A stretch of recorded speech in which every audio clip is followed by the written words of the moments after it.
नमस्कार साथियों, आप सभी का स्वागत है आपके अपने YouTube चैनल पढ़ाई की पोथी में। तो प्यारे साथियों, पिछले 1-2 दिन से कोई भी वीडियो नहीं जा पा रहा था। इसका मुझे बेहद खेद है, क्योंकि मेरा स्वास्थ्य ठीक ना होने के कारण मैंने एक भी वीडियो नहीं बना पाया। तो उम्मीद करती हूँ कि आप पिछले वीडियोस देख रहे होंगे और उनसे सीख भी रहे होंगे। आज चूँकि मेरा स्वास्थ्य ठीक है, बेहतर है, तो मैं आपके लिए बेहतरीन, शानदार और महत्वपूर्ण प्रश्नों की एक ऐसी श्रृंखला लेकर के आई हूँ जो आपकी सभी प्रतियोगी परीक्षाओं के लिए अति उत्तम है। और यह श्रृंखला है आपके इतिहास से। तो प्यारे साथियों, आज हम इतिहास विषय से, जो प्राचीन इतिहास से सभी प्रश्न आपके परीक्षाओं में पूछे जाते हैं, उनसे संबंधित एक क्लास लेकर के आए हैं। तो प्यारे साथियों, आप सभी अपना पूरा सहयोग और साथ वीडियो के अंतिम क्षणों तक बनाए रखें। तो आइए स्टार्ट करते हैं अपना आज का टॉपिक। तो प्राचीन इतिहास, क्योंकि प्राचीन इतिहास से हमारी परीक्षाओं में लगभग 2, 3, 4 प्रश्न पूछ ही लिए जाते हैं। चाहे वह आपकी सुपर टेट की परीक्षा हो, उसमें भी आपके इतिहास पोर्शन का महत्वपूर्ण स्थान है, या आपकी आने वाली लेखपाल की परीक्षा हो, या आपकी एसएससी जीडी, पुलिस, कांस्टेबल, किसी से भी संबंधित परीक्षा है, उसमें आपके इतिहास से संबंधित प्रश्न पूछ लिए जाते हैं। तो इसी को ध्यान में रख कर के हम आज प्राचीन इतिहास से बनने वाले सभी प्रश्नों को एक साथ कराने के लिए आए हैं। तो आइए स्टार्ट करते हैं। पहला क्वेश्चन है, भारत का सबसे प्राचीनतम धर्म ग्रंथ क्या है? तो देखिए, यहाँ पर एक एक क्वेश्चन पढ़ा जाएगा, उसके बाद आपके चारों जो ऑप्शंस हैं उनका निचोड़ आपके सामने रखा जाएगा कि उससे संबंधित और क्या प्रश्न बन सकते हैं। इसलिए आप धैर्य से, इत्मीनान से, और अगर अभी तक आपने अपने पास अपनी नोट्स या बुक या कॉपी पेन कुछ भी नहीं रखा है, तो आप पहले जाइए, वीडियो को बंद कीजिए, अपनी कॉपी पेन ले करके बैठिए। यकीन मानिए, बहुत ही महत्वपूर्ण प्रश्नों की श्रृंखला आपके सामने आने वाली है। तो भारत का सबसे प्राचीनतम धर्म ग्रंथ है, तो आइए देखते हैं, क्या महाभारत है, या वेद हैं, या पुराण है, या रामायण है?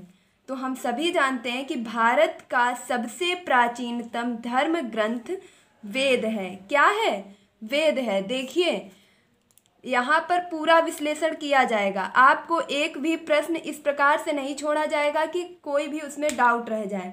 तो आप इत्मीनान से वीडियो को देखिएगा। तो आपका जो सबसे प्राचीनतम धर्म ग्रंथ है वह वेद है। तो आइए अब इन ऑप्शंस के बारे में देख लेते हैं। तो सबसे पहले है आपका महाभारत। तो महाभारत के आपके रचनाकार हैं वेद व्यास। कौन है? वेद व्यास। और महाभारत में आपके कितने श्लोक हैं? तो महाभारत में आपके 1,00,000 श्लोक होने के कारण इसे कहा जाता है सप्त सहस्त्री संहिता।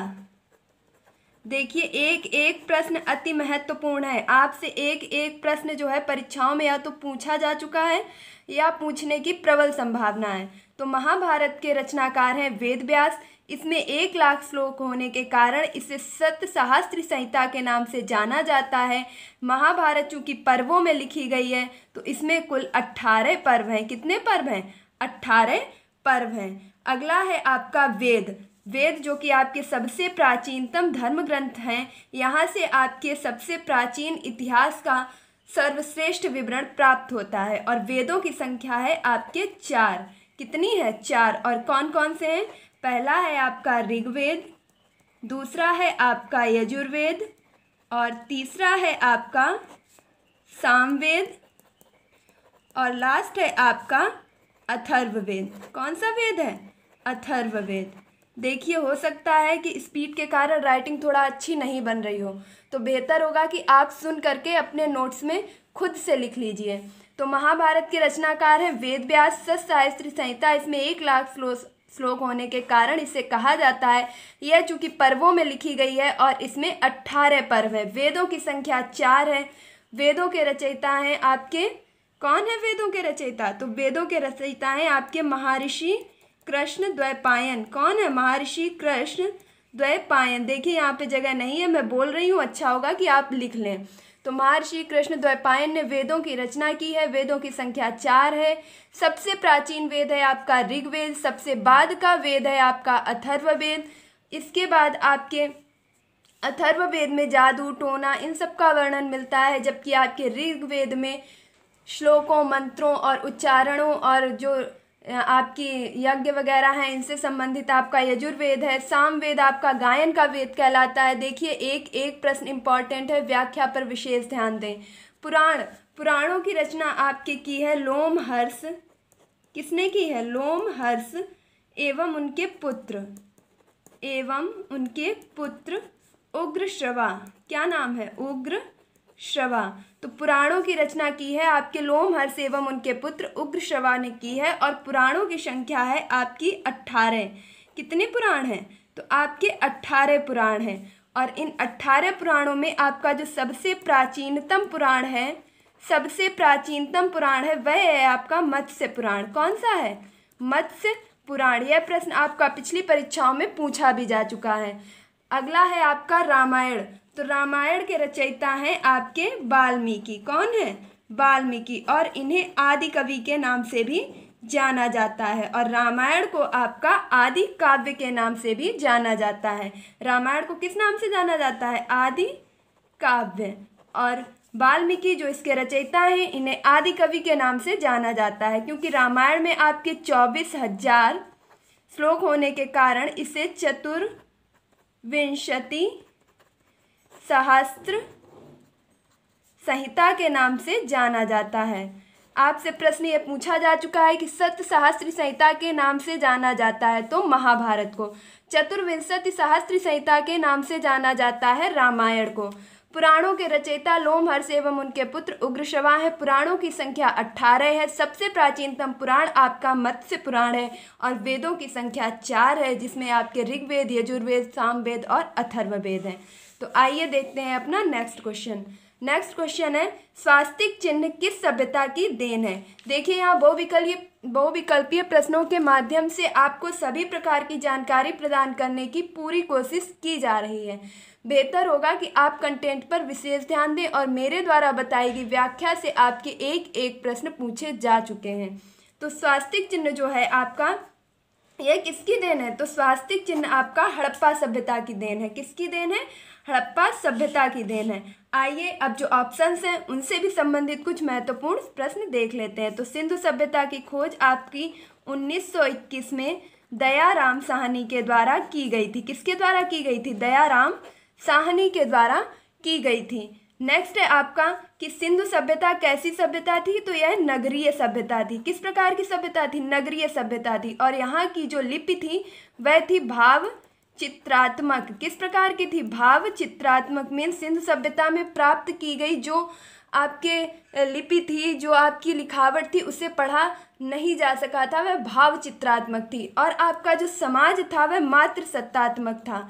किस प्रकार का था? मात्र सत्तात्मक। तो ये आपके सिंधु सभ्यता से बनने वाले कुछ महत्वपूर्ण प्रश्न थे। सिंधु सभ्यता की खोज किसने की? सिंधु सभ्यता की खोज 1921 में दयाराम साहनी के द्वारा की गई है। एक प्रकार की नगरीय सभ्यता है और इसमें भाव चित्रात्मक लिपि का प्रयोग किया गया था। यह मात्र सत्तात्मक समाज से संबंधित थी। यहाँ मात्र देवी की पूजा की जाती थी। और आपके हड़प्पा सभ्यता से स्वास्तिक चिन्ह जो आज हम सभी लोग प्रयोग करते हैं, हिंदू धर्म में सर्वाधिक शुभ माना जाने वाला स्वास्तिक चिन्ह आपका हड़प्पा सभ्यता की देन है। और हड़प्पा सभ्यता से ही आपके एक श्रृंगी पशु का अंकन आपके विहरों पर मिलता है। तो जो आपकी हड़प्पा सभ्यता की विहरें प्राप्त हुई हैं उनमें एक श्रृंगी पशु का अंकन सर्वाधिक मिलता है। मोहनजोदड़ो से आपके पीतल की नर्तकी की मूर्ति, यह प्रश्न भी आपका पूछा जा चुका है। पीतल की नर्तकी की मूर्ति आपकी मिली है मोहनजोदड़ो से। और आपके विशाल अन्नागार भी आपका मिला है मोहनजोदड़ो से। विशाल अन्नागार आपका प्राप्त हुआ है मोहनजोदड़ो से। नेक्स्ट है आपका कालीबंगन। तो कालीबंगन का अर्थ काली चूड़ियों से भी लगाया जाता है। और कालीबंगन से आपका मिला है नक्काशीदार ईंटें नक्काशीदार ईंटें, जो नक्काशीदार ईंटों का जो साक्ष्य और प्रमाण मिला है वह आपका कालीबंगन से मिला है। इसके बाद आपका कालीबंगन और प्लस लोथल से आपकी मिली हैं युग्म समाधियाँ। क्या मिला है? युग्म समाधियाँ। यहाँ पर अकेले नहीं दफनाया जाता था बल्कि लोगों को जोड़ों के साथ दफनाया जाता था। और मोहनजोदड़ो में आपके जो सबको दफनाने की प्रक्रिया थी वह थी आपका जलाना। सबों को कैसे ठिकाने लगाया जाता था? जला करके। मोहनजोदड़ो में जलाना, जबकि जो हड़प्पा सभ्यता में था इसमें था आपका दफनाना। इसमें सबों की प्रक्रिया क्या थी? दफनाना। और मोहनजोदड़ो में जलाना। कालीबंगन में युग्म समाधियाँ मिली हैं। तो प्यारे साथियों, उम्मीद करती हूँ कि आप सभी प्रश्न आसानी से अपने नोट्स में नोट करते हुए चल रहे होंगे। आइए देखते हैं अपना नेक्स्ट क्वेश्चन। देखिए वीडियो थोड़ा स्पीड में चलेगा, अगर आपको थोड़ा फास्ट लग रहा है तो आप उसे अपने अकॉर्डिंग कम या ज़्यादा कर लीजिए, लेकिन एक भी क्वेश्चन स्किप मत कीजिएगा। नेक्स्ट है, गद्य एवं पद्य वाला भारतीय संगीत का जनक वेद कौन सा है? यहाँ पर आपके दो क्वेश्चन हैं। एक तो आपसे पूछा गया है कि गद्य एवं पद्य वाला वेद कौन सा है। नेक्स्ट आपसे पूछा गया है भारतीय संगीत का जनक वेद कौन सा है। यकीन मानिए अब परीक्षाओं का स्तर बहुत ही ऊंचा होता चला जा रहा है और अब परीक्षाएं इतनी आसान नहीं रही हैं कि आपसे सिर्फ एक प्रश्न किया जाएगा, 4 वेद लिख दिए जाएंगे और आप आसानी से उत्तर कर लेंगे।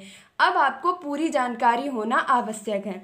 तो पहले तो आप बताइए कि गद्य एवं पद्य वाला वेद कौन सा है, फिर आप बताइए भारतीय संगीत का जनक वेद कौन सा है।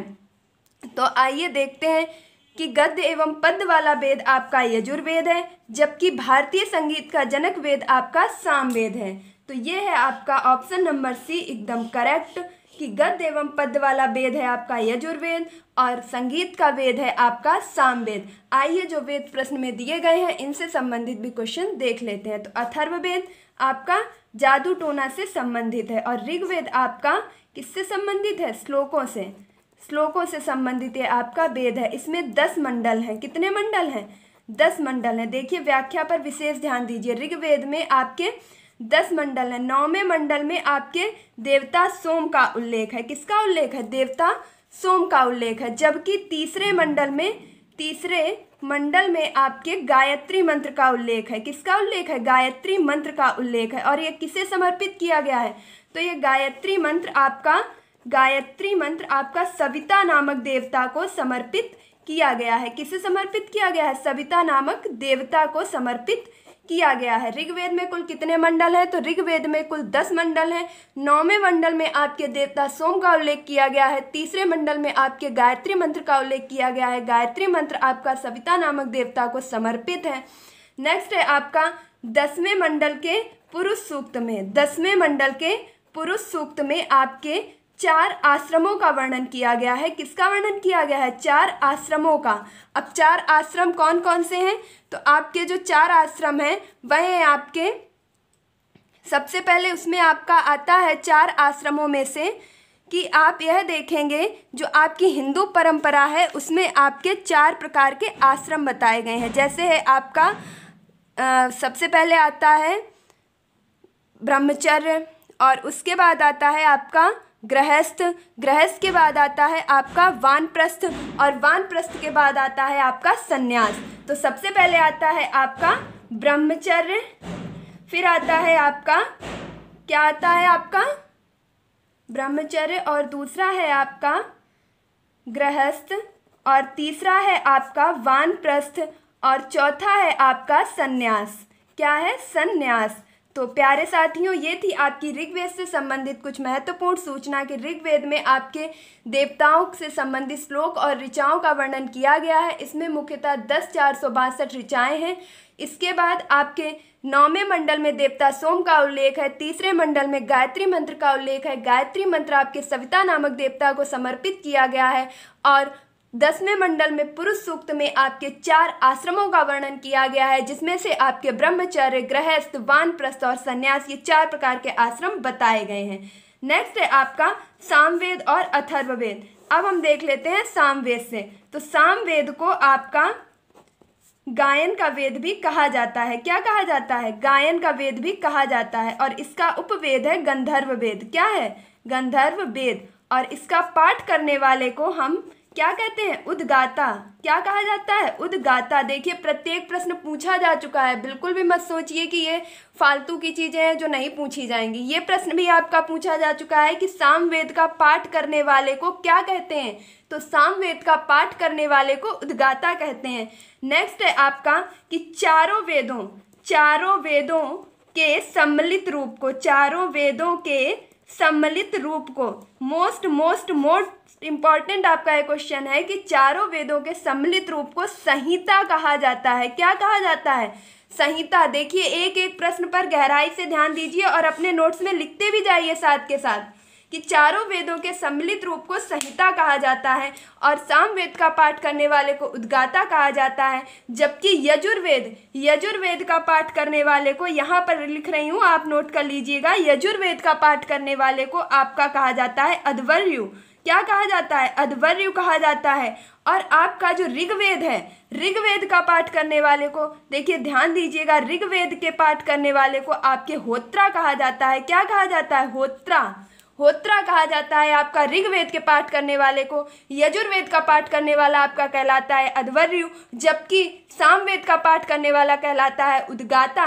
इस प्रकार से आपके चारों वेदों के संबंधित महत्वपूर्ण प्रश्न कंप्लीट होते हैं। आइए देखते हैं अपना नेक्स्ट क्वेश्चन। वीणा बजाते हुए चित्रित सिक्कों से किस शासक के संगीत प्रेमी होने का प्रमाण मिलता है? तो प्रश्न है आपका कि ऐसे किस शासक के सिक्के प्राप्त हुए हैं जिससे उसके वीणा प्रेमी होने का प्रमाण मिलता है? क्या अशोक के सिक्कों से, क्या समुद्रगुप्त के, या हेरोडोटस के, या फाहियान के? तो आइए देखते हैं। तो सबसे पहले तो option number A Ashok. Ashok को पुराणों में आपके कहा गया है, क्या कहा गया है? अशोक वर्धन। पुराणों में आपके अशोक को कहा गया है अशोक वर्धन। और अशोक अपने 99 भाइयों को मृत्यु के घाट उतारने के बाद जो है, उज्जैन के पहले राज्यपाल हुआ करते थे, उसके बाद यह जो है अपने गद्दी पर बैठे हैं। और 261 ईसा पूर्व में इन्होंने कलिंग पर अपना अधिकार प्राप्त किया। और यहाँ पर अत्यधिक हिंसा होने के कारण इनके हृदय में परिवर्तन आया और इन्होंने बौद्ध धर्म को अपना लिया और कभी भी हिंसा न करने का व्रत ले लिया। तो अशोक से संबंधित ये कुछ महत्वपूर्ण तथ्य थे। तो अशोक को पुराणों में अशोक वर्धन के नाम से जाना जाता है। 261 ईसा पूर्व इन्होंने कलिंग पर आक्रमण किया, इसके बाद उसकी राजधानी को अपना बना लिया। नेक्स्ट इन्होंने बौद्ध धर्म को अपनाया है। अशोक ने किसको अपनाया है? बौद्ध धर्म को अपनाया है। और बौद्ध धर्म के प्रचार और प्रसार के लिए इन्होंने अपनी पुत्री संघमित्रा और पुत्र महेंद्र को आपसे प्रश्न पूछा भी जा चुका है, कहाँ भेजा था? तो बौद्ध धर्म के प्रचार प्रसार के लिए इन्होंने पुत्री संघमित्रा और पुत्र महेंद्र को श्रीलंका भेजा था। नेक्स्ट था आपका समुद्रगुप्त। और यही आपके प्रश्न का एकदम एग्जैक्ट आंसर है कि वीणा बजाते हुए चित्रित सिक्कों से आपके समुद्रगुप्त के संगीत प्रेमी होने का प्रमाण मिलता है। समुद्रगुप्त जो आपके थे वह वीणा बजाने के बहुत ही प्रिय थे, वीणा उनको बहुत ही ज़्यादा प्रिय था। तो जो सिक्के उनके शासनकाल से प्राप्त हुए हैं उसमें उनकी वीणा बजाती हुई आकृति को दर्शाया गया है। नेक्स्ट था आपका हेरोडोटस। तो हेरोडोटस को आपका इतिहास का पिता के नाम से जाना जाता है। इतिहास का पिता के नाम से आपका हेरोडोटस को जाना जाता है। यह आपका बहुत ही इंपॉर्टेंट क्वेश्चन है, आपसे पूछ लिया जाएगा इतिहास का पिता किसे कहा जाता है? तो हेरोडोटस को। नेक्स्ट है आपका फाहियान। तो फाहियान आपका चंद्रगुप्त द्वितीय के शासनकाल में आने वाला यात्री था, जो आपका भारत में 14 वर्षों तक रहा। कितने वर्षों तक रहा? तो 14 वर्षों तक रहा। और यह चंद्रगुप्त द्वितीय के दरबार में आने वाला यात्री था। तो प्यारे साथियों, ये था मेरा क्वेश्चन नंबर 4 जो कि कंप्लीट हो चुका है। आइए देखते हैं आपका क्वेश्चन नंबर 5। तो क्वेश्चन नंबर 5 आपसे कह रहा है कि अभिलेखों के अध्ययन को कहा जाता है। अभिलेखों के अध्ययन को क्या कहा जाता है? क्या न्यूमिस्मेटिक्स कहा जाता है, या सेलेनोलॉजी कहा जाता है, या एपिग्राफी कहा जाता है, या सिस्मोग्राफ कहा जाता है? तो अभिलेखों के अध्ययन को आपका कहा जाता है एपिग्राफी। क्या कहा जाता है? एपिग्राफी। ये आपका बिल्कुल करेक्ट आंसर है कि अभिलेखों के अध्ययन को एपिग्राफी कहा जाता है। एंड आपका न्यूमिस्मेटिक्स आपका कहा जाता है सिक्कों के अध्ययन को। सिक्कों के अध्ययन को आपका कहा जाता है न्यूमिस्मेटिक्स। और प्राचीनतम सिक्कों को आपका कहा जाता है, साहित्य में आपका कहा जाता है आगम। जैन साहित्य में आपका कहा जाता है आगम। जैन साहित्य को आपको कहा जाता है आगम, जबकि प्राचीनतम सिक्कों को आपका कहा जाता है आहत। क्या कहा जाता है? आहत। देखिए, ये दोनों क्वेश्चन इसलिए यहाँ लिखा रही हूँ कि आप इन दोनों में अंतर आसानी से कर सकें। तो प्राचीनतम जैन साहित्य को, जैन साहित्य लिख लीजिएगा यहाँ, जैन साहित्य को आपको कहा जाता है आगम, जबकि आपके सिक्कों को कहा जाता है आहत। और जीवन भर अविवाहित रहने वाली स्त्रियों को आपका कहा जाता है अमाजू। क्या कहा जाता है? अमाजू। देखिए, राइटिंग थोड़ा डिसबैलेंस हो रही है, तो प्लीज़ आप राइटिंग की बजाय कंटेंट पर ध्यान दीजिए और आप सुन करके अपने नोट्स में खुद ही लिख लीजिए। जीवन भर अविवाहित रहने वाली स्त्रियों को कहा जाता है अमाजू, जबकि प्राचीनतम सिक्कों को कहा जाता है आहत, और प्राचीनतम जैन साहित्य को कहा जाता है आगम, और अभिलेखों के अध्ययन को कहा जाता है एपिग्राफी, और सिक्कों के अध्ययन को कहा जाता है न्यूमिस्मेटिक्स, जबकि सेलेनोलॉजी में आपकी चंद्रमा की सतह का अध्ययन किया जाता है आपका सेलेनोलॉजी में। और सीस्मोग्राफ में आपके किया जाता है भूकंप का अध्ययन। सीस्मोग्राफ में आपके भूकंप का अध्ययन किया जाता है, भूकंप का अध्ययन। अब आप भूकंप से संबंधित भी एक प्रश्न यहीं पर सुन लीजिए कि भूकंपीय तरंगें 3 प्रकार की होती हैं, पी, यस और यल, प्राइमरी। इसके बाद आपकी सेकेंडरी, और तीसरी होती है आपकी यल वेव्स। देखिए, यल वेव्स सभी जानते हैं, लव बहुत खतरनाक होता है, इसलिए आप याद रख सकते हैं कि सबसे ज़्यादा विनाशकारी आपकी जो तरंग है, तो वह विनाशकारी तरंग है आपकी यल वेव्स। कौन सी तरंग है आपकी? यल वेव्स आपकी सबसे विनाशकारी तरंग होती है। देखिए, एक प्रश्न के साथ आपके कितने क्वेश्चन यहाँ से कंप्लीट होते चले जा रहे हैं। तो अभिलेखों के अध्ययन को एपिग्राफी कहा जाता है, सिक्कों के अध्ययन को न्यूमिस्मेटिक्स कहा जाता है, प्राचीनतम जैन साहित्य को आगम कहा जाता है, प्राचीनतम सिक्कों को आहत कहा जाता है, और जीवन भर अविवाहित रहने वाली स्त्रियों को अमाजू कहा जाता है, चंद्रमा की सतह के अध्ययन को सेलेनोलॉजी कहा जाता है, और सीस्मोग्राफ में भूकंप का अध्ययन किया जाता है। यल वेव्स आपकी सबसे खतरनाक वेव्स होती हैं, सबसे विनाशकारी वेव्स होती हैं। और ऑन्कोलॉजी में आपका किसका अध्ययन किया जाता है? कैंसर का अध्ययन किया जाता है। ऑस्टियोलॉजी में आपका हड्डियों का अध्ययन किया जाता है। देखिए, एक प्रश्न पढ़िए, लेकिन उससे संबंधित आपको जितने भी प्रश्न बन रहे हैं उन सबको रिवाइज करते चलिए मेरे साथ। तो आइए देखते हैं अपना नेक्स्ट क्वेश्चन है आपका, भारतवर्ष शब्द का जिक्र किस अभिलेख में किया गया है? आपका जो ये क्वेश्चन है कि भारतवर्ष शब्द है, भारतवर्ष शब्द, इस शब्द का उल्लेख आपका किस अभिलेख में किया गया है? तो यह आपका किया गया है, आप बताएंगे, क्या आपका एरण अभिलेख में किया गया है, या आपका हाथी गुम्फा अभिलेख में किया गया है, या आपका वेशनागर अभिलेख में किया गया है? और आपकी किस्मत से आपके पास सिर्फ 3 ही ऑप्शन है, यानी कि इनमें से हमेशा कन्फ्यूजन, 4 ऑप्शन में से आप 2 तो गलत कर ही लेते हैं, कन्फ्यूजन होता है आपको बचे हुए 2 में, और आपकी किस्मत से यहाँ 3 ऑप्शन ही हैं। तो अब आप आसानी से बता पाएंगे कि आपका आंसर क्या है। आइए देख लेते हैं। तो सबसे पहले तो एरण अभिलेख का संबंध है भानुगुप्त ने एरण अभिलेख 510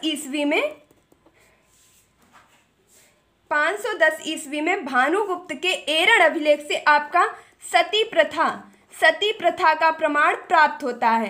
तो सती प्रथा का प्रमाण 510 ईस्वी के एरण अभिलेख जो भानुगुप्त द्वारा लिखा गया था, इससे प्राप्त होता है। यह आपका अति महत्वपूर्ण प्रश्न है जो आपकी पिछली परीक्षाओं में पूछा भी जा चुका है। नेक्स्ट है आपका हाथी गुम्फा अभिलेख। तो हाथी गुम्फा अभिलेख आपका कलिंग राजा कलिंग राजा खारवेल से संबंधित यह हाथी गुम्फा अभिलेख आपका जो प्राप्त होता है, इसी से आपके सर्वप्रथम भारतवर्ष शब्द का जिक्र किया गया है। तो आपको अब आसानी से याद हो पाएगा कि भारत आपका कैसा है, विशाल है, बहुत बड़ा है, विशाल है। और हाथी कैसा है, सभी जानवरों में सबसे विशाल है। तो हाथी गुम्फा अभिलेख से आपके भारतवर्ष शब्द का जिक्र मिलता है। और यह किससे संबंधित है? कलिंग के राजा खारवेल से संबंधित अभिलेख था। नेक्स्ट है आपका वेशनागर का अभिलेख। वेशनागर अभिलेख आपका अति महत्वपूर्ण है। यह हेलियोडोरस का यह वेशनागर का अभिलेख जो है, ये हेलियोडोरस के द्वारा लिखा गया है। यहाँ से आपके सर्वप्रथम आपके भागवत धर्म कह सकते हैं, महाभारत और भागवत धर्म का आपका सर्वप्रथम प्रमाण आपके हेलियोडोरस के वेशनागर अभिलेख से प्राप्त होता है। तो ये था आपका क्वेश्चन नंबर 6। आइए देखते हैं क्वेश्चन नंबर 7। सत्यमेव जयते लिया गया है। ये बहुत ही सरल प्रश्न है और आप आसानी से कर भी पा रहे लेंगे, लेकिन इससे संबंधित सभी जो आपके ऑप्शंस दिए गए हैं वह इतने आसान नहीं हैं। तो आइए देख लेते हैं। सत्यमेव जयते किस उपनिषद से लिया गया है? तो सत्यमेव जयते आपका लिया गया है मुंडको उपनिषद से। किससे लिया गया है? मुंडको उपनिषद से। अब अगला है आपका जवालो उपनिषद। तो जवालो उपनिषद में आपके वर्णन किया गया है जवालो उपनिषद में आपके 4 आश्रमों का वर्णन किया गया है। 4 आश्रमों का वर्णन किया गया है। देखिए, मुझे क्षमा कीजिएगा, मैंने इससे पहले आपको यानी कि क्वेश्चन नंबर आपके 3 में बताया था कि ऋग्वेद में आपके 4 आश्रमों का वर्णन किया गया है। यहाँ आपके 4 आश्रमों का नहीं बल्कि आपके 4 वर्णों का वर्णन किया गया है। 4 वर्णों का, और वह 4 वर्ण हैं आपके ब्राह्मण, क्षत्रिय, शूद्र और वैश्य। ब्राह्मण, क्षत्रिय, शूद्र और वैश्य। देखिए, क्षमा कीजिएगा, यह मुझसे एक मिस्टेक हो गई है। मैंने यहाँ आपको बता दिया 4 आश्रम, यहाँ पर 4 आश्रम नहीं जबकि 4 वर्णों का उल्लेख किया गया है। और वह 4 वर्ण हैं आपके ब्राह्मण, क्षत्रिय, शूद्र और वैश्य। ब्राह्मण की उत्पत्ति आपके देख लीजिए एक बार। देखिए, गलती किसी से भी हो सकती है। एक बार आप देख लीजिएगा कि आपके 10वें मंडल के पुरुष सूक्त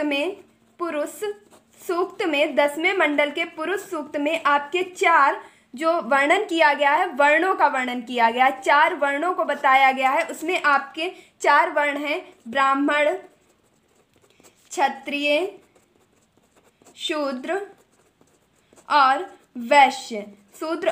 वैश्य। ब्राह्मण की उत्पत्ति आपके ब्रह्म पुरुष यानी कि ब्रह्मा के मुख से बताई गई है, जबकि क्षत्रिय की उत्पत्ति आपकी बाहु यानी कि भुजाओं से बताई गई है। और शूद्र की उत्पत्ति आपके किससे बताई गई है? तो शूद्र की उत्पत्ति आपकी बताई गई है पैर से आपकी बताई गई है शूद्र की उत्पत्ति, जबकि वैश्य की आपकी बताई गई है जांघ से। वैश्य आपका बताया गया है जांघ से। देखिए, अगर कोई गलती हो गई है तो प्लीज़ उसे क्षमा कीजिएगा, क्योंकि गलतियां इंसान से ही होती हैं। बल्कि अगर गलती हो गई है तो अब आप भी इसे याद रखेंगे कि 10वें मंडल में पुरुष सूक्त में आपके 4 वर्णों का उल्लेख किया गया है, जबकि आपके जवालो उपनिषद में आपके वर्णन किया गया है 4 आश्रमों का वर्णन किया गया है, जिसमें आपका पहला है क्या है? आपका ब्रह्मचर्य आश्रम, दूसरा है आपका गृहस्थ आश्रम और तीसरा है आपका वानप्रस्थ और चौथा है आपका संन्यास। देखिए, अगर कुछ गलत होता है तो वह भी अच्छे के लिए होता है। अगर यह मिसप्रिंट नहीं होता तो मैं आपको इतने डिटेल में लिख करके शायद नहीं बताती, और अब अगर बता रही हूँ तो इसका मतलब है कि अब आप भी इसे उतनी ही अच्छे से याद रख पाएंगे। तो आपके 10वें मंडल के पुरुष सूक्त में 4 वर्णों का उल्लेख किया गया है, जिसमें है आपके ब्राह्मण, क्षत्रिय, शूद्र और वैश्य। ब्राह्मण उत्तम पुरुष ब्रह्मा यानी कि उनके मुख से उत्पत्ति बताई गई है, क्षत्रिय की बाहु से, शूद्र की पैर वैर से और वैश्य की जांघ से। जबकि जवालोपनिषद में आपके 4 आश्रमों का वर्णन किया गया है, जिसमें है आपका पहला ब्रह्मचर्य, दूसरा गृहस्थ, तीसरा वानप्रस्थ और चौथा है आपका संन्यास। तो प्यारे साथियों, यह थी आपके जवालोपनिषद में 4 आश्रमों का वर्णन किया गया है। नेक्स्ट है आपका अष्टाध्यायी। अष्टाध्यायी जो कि आपकी पाणिनि के द्वारा लिखी गई एक संस्कृत व्याकरण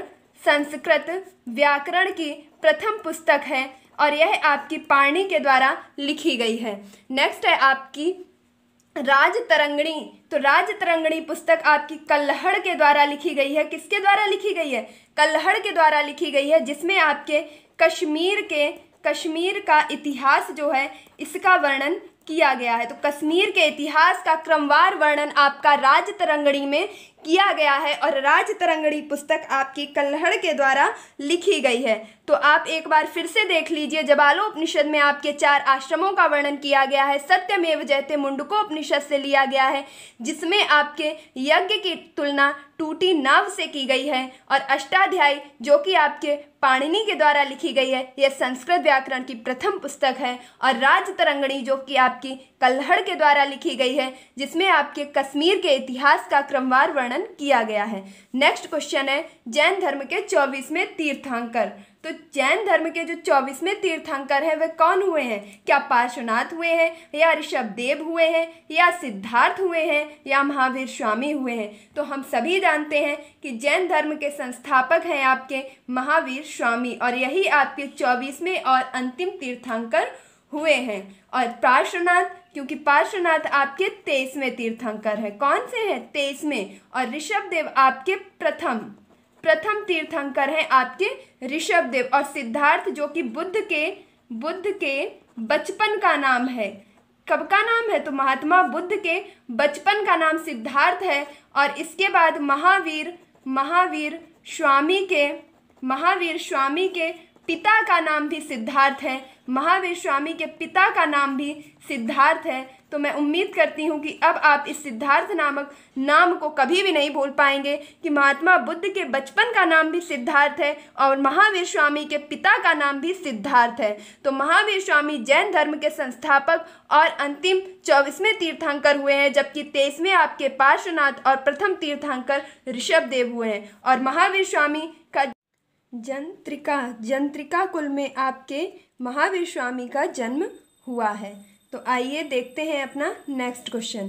तो नेक्स्ट क्वेश्चन है आपका, महात्मा बुद्ध के गृह त्याग की घटना को कहा जाता है। तो महात्मा बुद्ध के गृह त्याग की घटना को क्या कहा जाता है? क्या महापरिनिर्वाण कहा जाता है, या महाभिनिष्क्रमण कहा जाता है, या धर्मचक्र प्रवर्तन कहा जाता है, या आपका उपसंपदा कहा जाता है? तो प्यारे साथियों, आइए एक बार इन सभी ऑप्शंस पे गौर से नज़र डाल लेते हैं। तो पहला ऑप्शन है आपका महापरिनिर्वाण। तो महापरिनिर्वाण आपका कहा जाता है महात्मा बुद्ध की मृत्यु की घटना को आपका कहा जाता है महापरिनिर्वाण। तो महात्मा बुद्ध की मृत्यु की घटना को आपका महापरिनिर्वाण कहा जाता है और यह इनकी हुई थी कुशीनगर में। कहाँ पर हुई थी? कुशीनगर में। नेक्स्ट है आपका महाभिनिष्क्रमण। तो इनकी जो गृह त्याग की जो घटना है इसे कहा जाता है महाभिनिष्क्रमण। और नेक्स्ट है आपका धर्मचक्र प्रवर्तन। तो इनका जो प्रथम उपदेश था, महात्मा बुद्ध का जो प्रथम उपदेश था, इसे कहा गया धर्मचक्र प्रवर्तन। और यह इन्होंने कहाँ दिया था? तो सारनाथ में। कहाँ पर दिया था? सारनाथ में महात्मा बुद्ध ने अपना प्रथम उपदेश दिया, जिसे धर्मचक्र प्रवर्तन के नाम से जाना जाता है। और इसमें आपके उपसंपदा आपका कहा जाता था बौद्ध धर्म में संघ में जो लोग प्रवेश करते थे, तो संघ में प्रवेश करने को कहा जाता था आपका उपसंपदा। संघ में प्रवेश करने को आपका उपसंपदा कहा जाता था। और प्रवेश करने की जो आयु होती थी वह होती थी आपकी 15 वर्ष। देखिए, एक प्रश्न अति इम्पॉर्टेंट है। हो सकता है आपसे टेट सुपर टेट के शिक्षण से संबंधित, वैदिक शिक्षा से संबंधित यही प्रश्न पूछ लिया जाए कि उपसंपदा में प्रवेश करने की आयु क्या थी। तो बौद्धकालीन शिक्षा में जब व्यक्ति उपसंपदा करता था, मीन्स प्रवेश करता था, उस समय उसकी आयु मात्र 15 वर्ष होती थी। तो महापरिनिर्वाण मृत्यु की घटना को और कहाँ हुई थी, तो कुशीनगर में। महाभिनिष्क्रमण गृह त्याग की घटना को और धर्म चक्र प्रवर्तन इनके प्रथम उपदेश को कहा गया, जो इन्होंने सारनाथ में दिया था। और इन्होंने अपने उपदेश में एकमात्र पाली भाषा का प्रयोग किया था और उपसंपदा बौद्ध धर्म में प्रवेश करने को कहा जाता था। आइए देखते हैं अपना नेक्स्ट क्वेश्चन।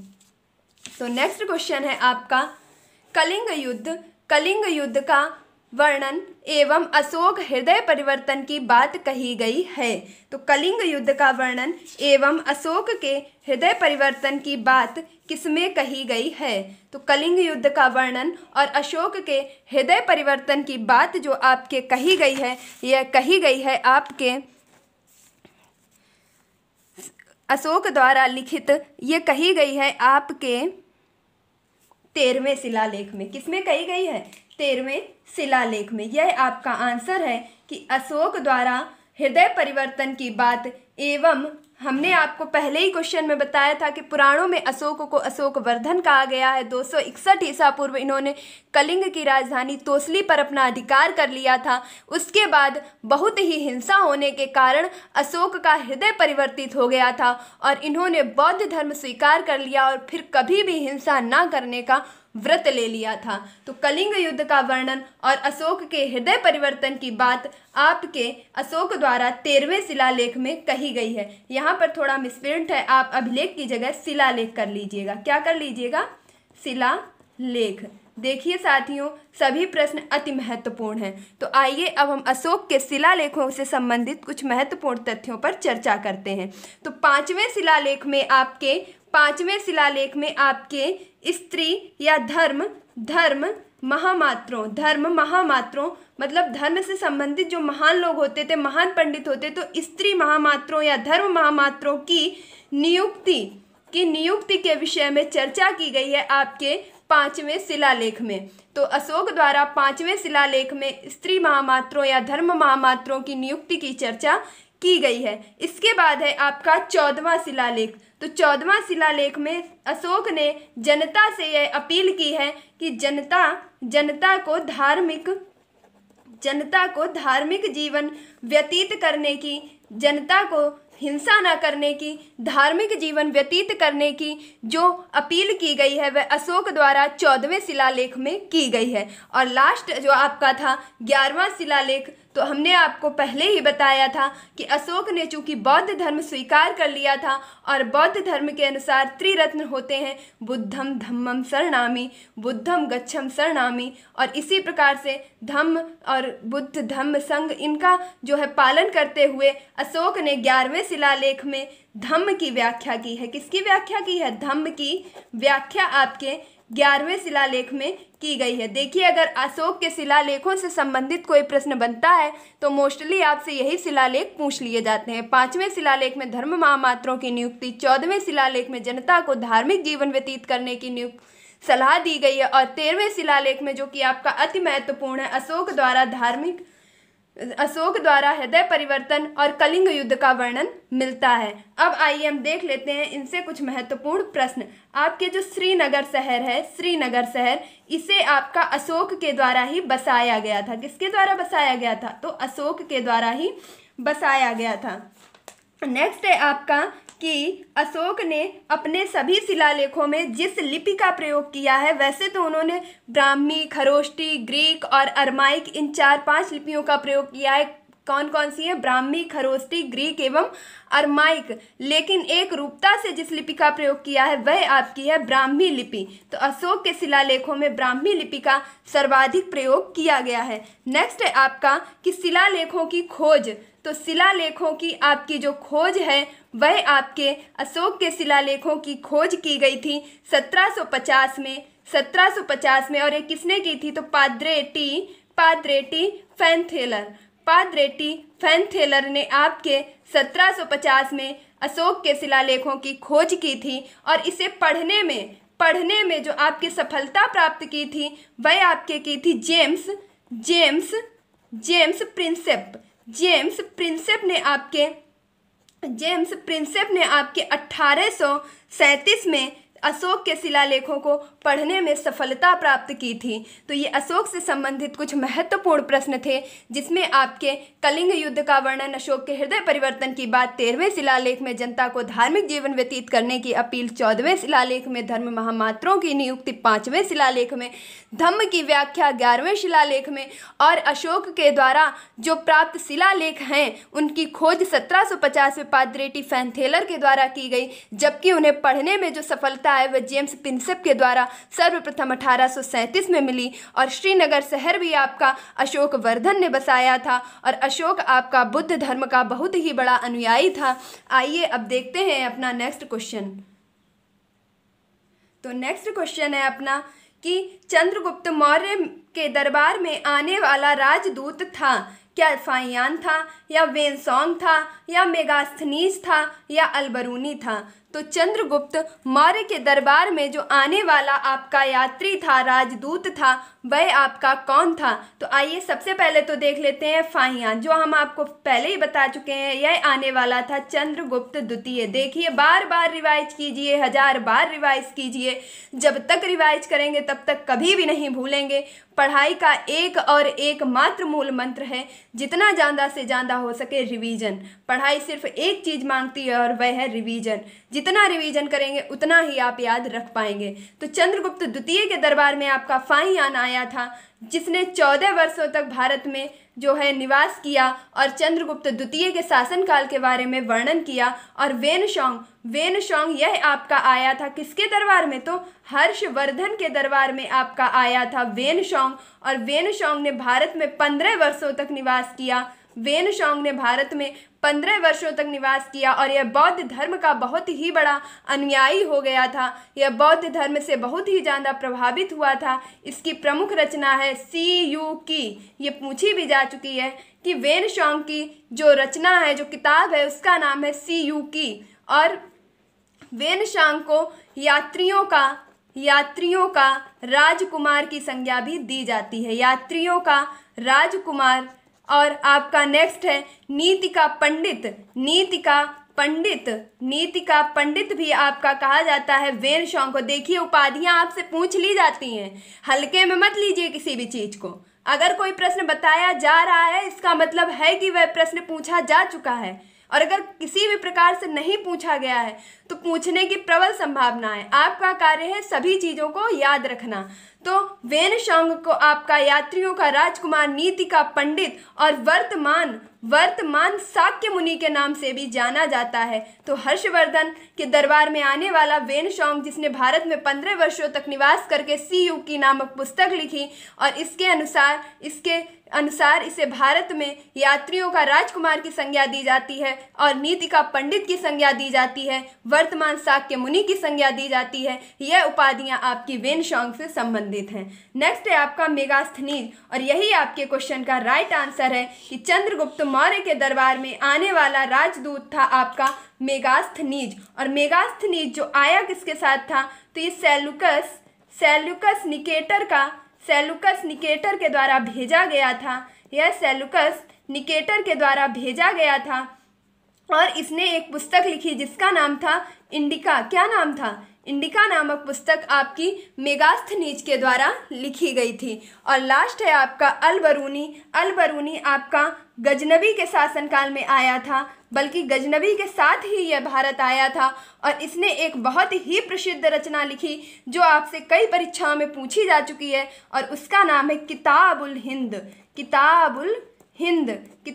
हिंद की रचना आपकी की थी अलबरूनी ने। और इसे या तो ये भी कह सकते हैं कि किताबुल हिंद, या आपका कह सकते हैं तहकीक ए हिंद। इसी के यह दोनों नाम है, किताबुल हिंद और तहकीक ए हिंद नामक पुस्तक की रचना आपकी अलबरूनी ने की थी। आपका उज्बेकिस्तान से आया था। यह प्रश्न आपका सीटेट में भी पूछा जा चुका है, पुस्तक आपकी टेट में पूछी जा चुकी है। और मेगास्थनीज किसके शासनकाल में आया था, ये आपका लगातार पूछा जाने वाला प्रश्न है कि मेगास्थनीज, वेनशोंग, फाहियान ये किसके दरबार में आए थे। तो फाहियान चंद्रगुप्त द्वितीय के दरबार में, वेनशोंग हर्षवर्धन के दरबार में, मेगास्थनीज चंद्रगुप्त मौर्य के दरबार में। देखिए, इसे याद कर लीजिए, मौर्य से मेगास्थनीज। फाइयान में आपके 2 बार इस प्रकार से आ के डंडा है, जो आ की मात्राएं हैं ये 2 बार आ रही हैं। चंद्रगुप्त द्वितीय में भी आपके ये है जो 2 मात्राएं आती हैं। वेनशोंग में आपका हा आता है, वाह आता है, और हर्षवर्धन में भी आपका हा आता है, वाह आता है। वेनशोंग, हर्षवर्धन, फाइयान, चंद्रगुप्त द्वितीय, मेगास्थनीज, सेल्यूकस, निकेटर, और इनकी पुस्तक का नाम है इंडिका। आइए साथियों देखते हैं अपना नेक्स्ट क्वेश्चन। तो भारतीय इतिहास का स्वर्ण काल कहा जाता है। क्या अकबर के शासनकाल को कहा जाता है, या जहांगीर के शासनकाल को कहा जाता है, या गुप्त काल को कहा जाता है, या शाहजहां के शासनकाल को कहा जाता है? देखिए, बोर बिल्कुल भी मत होइए। यकीन मानिए, आप जब परीक्षा में बैठेंगे, आपके सामने इतिहास से बनने वाला कोई भी प्रश्न आएगा तो आप उसे इस तरीके से कर जाएंगे जैसे रबड़ी और मलाई खा रहे हो। इतने ही सरल आपको इतिहास के प्रश्न लगने लगेंगे। अगर आपने कभी भी इतिहास को रुचि से नहीं पढ़ा है तो एक बार मेरे साथ सिर्फ वीडियो के अंत तक बने रहिए, देखिए आपको कितना आनंद आता है। दुनिया की किसी चीज़ में वो आनंद नहीं है जो आपको पढ़ने में मिलेगा। बस आप मेरा साथ देते रहिए। तो भारतीय इतिहास का स्वर्ण काल कहा जाता है अकबर के शासनकाल को? बिल्कुल नहीं। अकबर के शासनकाल को कहा जाता है हिंदी साहित्य का स्वर्णकाल। हिंदी साहित्य का स्वर्णकाल आपका कहा जाता है अकबर के शासनकाल को। जबकि जहांगीर के शासनकाल को, तो जहांगीर के शासनकाल को कहा जाता है चित्रकला का स्वर्णकाल। देखिए, चित्रकला का स्वर्णकाल जहांगीर के शासनकाल को कहा जाता है। मुझे एक वाक्य याद आ रहा है कि मैंने कहीं पढ़ा था कि जहांगीर चित्रकला के इतने निपुण थे, चित्रकला में उनका इतना ज़्यादा जो है मन लगता था, चित्रकला में इतने वह निपुण थे कि वह अगर एक तस्वीर में एक नाक, होंठ, कान, यहाँ तक कि एक बाल की लट अगर किसी अलग अलग चित्रकार के द्वारा बनाई गई है तो जहांगीर स्वयं उस चित्र को देखते ही नाम सहित यह बता देते थे कि यह ओंठ किस चित्रकार के द्वारा बनाया गया है, नाक किस चित्रकार के द्वारा बनाई गई है, और यह जो चेहरे पर लट रखी हुई है यह किस चित्रकार ने इस पर चित्रकारी की है। तो आप अब समझ सकते हैं कि चित्रकला के क्षेत्र में जहांगीर का शासनकाल कितना उत्कर्ष पर था, और चरमोत्कर्ष पर चित्रकला जहांगीर के शासनकाल में थी। और नेक्स्ट है आपका गुप्त काल, और गुप्त काल में आपके मंदिर बनाने की कला का जो है जन्म हुआ था। गुप्त काल में सर्वाधिक स्वर्ण मुद्राएं आपकी जारी हुई थी गुप्त काल में, और इन्हें क्या कहा गया था? इन्हें कहा गया था दीनार कहा गया था इन्हें। और इसके बाद जो चांदी के रुपए होते थे उन्हें कहा गया था रूपक। क्या कहा गया था? रूपक। तो गुप्त काल को आपका कहा जाता है भारतीय इतिहास का स्वर्ण काल, आपका गुप्त काल को कहा जाता है। क्यों कहा जाता है? क्योंकि गुप्त काल में आपके बहुत ही ज़्यादा सांस्कृतिक कार्य हुआ करते थे, इसीलिए इसे भारतीय इतिहास का स्वर्ण काल भी कहा जाता है। इससे संबंधित आप याद रख सकते हैं कि गुप्त काल की आपकी स्थापना श्रीगुप्त के द्वारा की गई थी, और सर्वाधिक स्वर्ण मुद्राएं जो है गुप्त काल के शासनकाल में जारी हुई थी, जिन्हें अभिलेखों में दीनार कहा जाता है। किसमें कहा जाता है? तो अभिलेखों में इन्हें दीनार कहा जाता है, और चांदी की मुद्राओं को आपका रूपक कहा जाता है। और शाहजहां का शासनकाल, क्या कहना है इस शासनकाल का? इसके बारे में तो हम सभी जानते हैं कि शाहजहां ने अपनी पत्नी बेगम मुमताज़ की याद में जो ताजमहल बनवाया है, जो आज भी इस चीज़ की गवाही दे रहा है कि वह स्थापत्य कला का सबसे बड़ा और सबसे उत्कृष्ट नमूना आपका है, वह है आपका शाहजहां द्वारा निर्मित आपका ताजमहल। तो ताजमहल आपका जो है स्थापत्य कला का सर्वाधिक बड़ा नमूना है, और स्थापत्य कला का स्वर्णकाल शाहजहां के शासनकाल को कहा जाता है। भारतीय इतिहास का स्वर्णकाल गुप्त काल को कहा जाता है, चित्रकला का स्वर्णकाल जहांगीर को कहा जाता है, और हिंदी साहित्य का स्वर्णकाल अकबर के शासनकाल को कहा जाता है। तो यह थे आपके कुछ शासनकाल के महत्वपूर्ण प्रश्न जिनके उपनाम से भी आपसे पूछ लिया जाता है। आइए देखते हैं अब अपना नेक्स्ट क्वेश्चन। देखिए, स्पीड में ही चलेगा, यहाँ कुछ भी धीमे नहीं चलने वाला है, क्योंकि जब आपसे प्रश्न किया जाता है और वहाँ ऑप्शन दिए जाते हैं, इतना टाइम नहीं दिया जाता है कि आप आराम से बैठ के सोच लीजिए।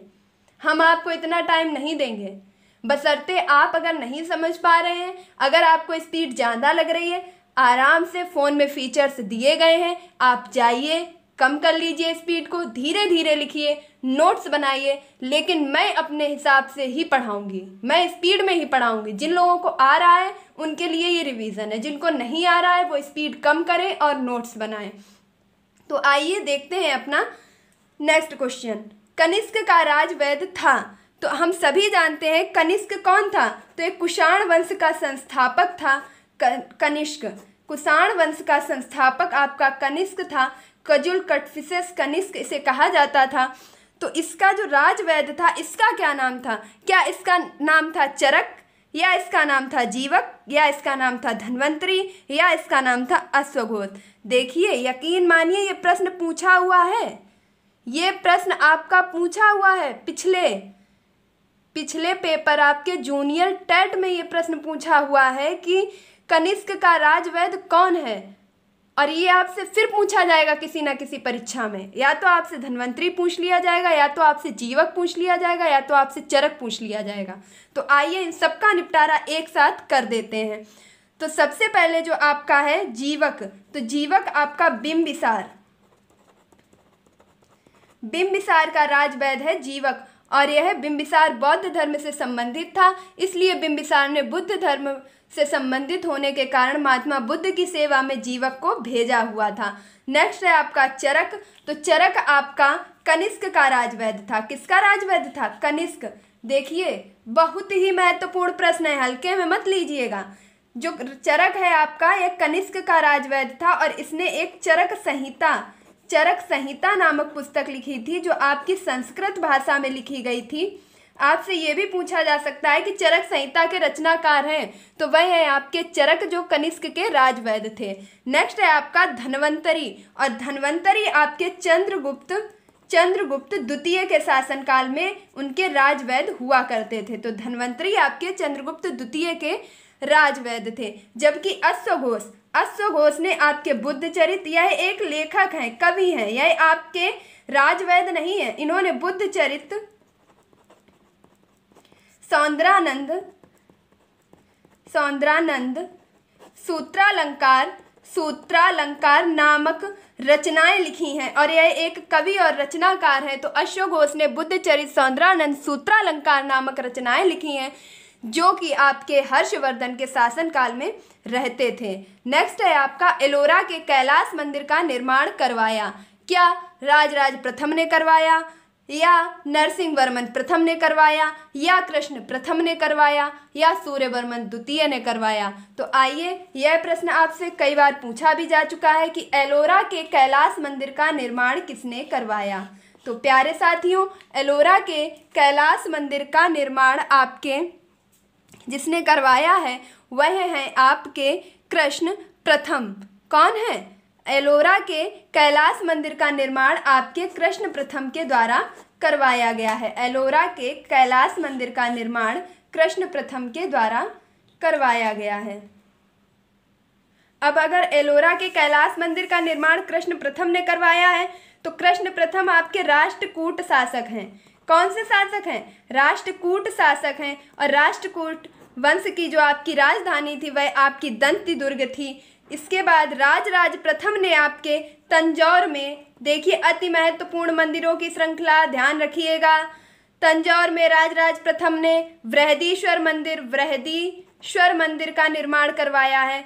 बृहदीश्वर मंदिर, या इसे राजराजेश्वर मंदिर के नाम से भी जाना जाता है, और यह आपके राजराज प्रथम ने निर्मित करवाया है। यह किसका मंदिर है? तो यह भगवान शिव का मंदिर है। नेक्स्ट है आपका कि नरसिंहवर्मन प्रथम। तो नरसिंहवर्मन प्रथम ने आपके महाबलीपुरम में आपके एक रथ वाले मंदिर, जिसे कहा जाता है एकाश्यम रथ मंदिर, एक रथ वाले मंदिर का निर्माण आपके नरसिंहवर्मन प्रथम ने करवाया है। नेक्स्ट है आपका सूर्यवर्मन द्वितीय। तो सूर्यवर्मन द्वितीय ने आपके अति महत्वपूर्ण मंदिर कंबोडिया में आपका कौन सा मंदिर है? फटाफट बताइए। कंबोडिया में है आपका अंकोर वाट का मंदिर। अंकोर वाट का मंदिर आपका कंबोडिया में जो है वह आपका बनवाया है सूर्यवर्मन द्वितीय ने। तो एलोरा के कैलाश मंदिर का निर्माण आपके कराया है कृष्ण प्रथम ने, जो कि राष्ट्रकूट शासक है। राजराज प्रथम ने तंजौर के बृहदीश्वर या राजराजेश्वर मंदिर का निर्माण करवाया है। नरसिंह वर्मन प्रथम ने महाबलीपुरम एकाशम मंदिर या रथ मंदिर, इसे रथ मंदिर के नाम से भी जाना जाता है। देखिए, यकीन मानिए सभी प्रश्न अति महत्वपूर्ण है। रथ मंदिर के नाम से भी जाना जाता है, इसका निर्माण करवाया है। और कंबोडिया के अंकोर वाट मंदिर का निर्माण आपके सूर्यवर्मन द्वितीय ने करवाया है। और एक प्रश्न आपसे और पूछ लिया जाता है, मैं यहाँ लिख रही हूँ, देखिए आप डिनोट कर लीजिएगा ध्यान से। अगर आपसे पूछा जाए कि कांची का कैलाश मंदिर, ये तो आपका था एलोरा का कैलाश मंदिर, और अगर आपसे पूछा जाए कांची का कैलाश मंदिर, तो कांची का कैलाश मंदिर आपका नरसिंह वर्मन द्वितीय ने बनवाया है। कांची का कैलाश मंदिर नरसिंह वर्मन द्वितीय ने बनवाया है। एलोरा का कैलाश मंदिर कृष्ण प्रथम ने बनवाया है। नरसिंह वर्मन प्रथम ने महाबलीपुरम का मंदिर बनवाया है। और इस प्रकार आपका यह क्वेश्चन कंप्लीट होता है। देखिए, हो सकता है आप चीज़ें पहली बार पढ़ रहे हो तो उतने अच्छे से नहीं समझ पाएँ, लेकिन यकीन मानिए वीडियो को एक बार, दो बार, तीन बार, बार बार रिवाइज करके देखिए, आपको चीज़ें बहुत आसान लगने लगेंगी। नेक्स्ट है आपका राष्ट्रकूट वंश का संस्थापक है। इतना सरल प्रश्न जिसे मैं अभी अभी बता चुकी हूँ कि राष्ट्रकूट वंश का संस्थापक आपका है, कौन है? क्या गोपाल है, या नन्नुक है, या दंती दुर्ग है, या भिल्लप पंचम है? तो राष्ट्रकूट वंश का संस्थापक है आपका दंती दुर्ग। कौन है? दंती दुर्ग। और इसकी राजधानी जो थी, तो राष्ट्रकूट वंश की जो राजधानी थी यह थी आपकी मान्यखेत या मनकिर या मान्यखेत आपकी राष्ट्रकूट वंश की राजधानी थी। गोपाल आपका पाल वंश का संस्थापक है। किस वंश का है? तो पाल वंश का संस्थापक है आपका गोपाल।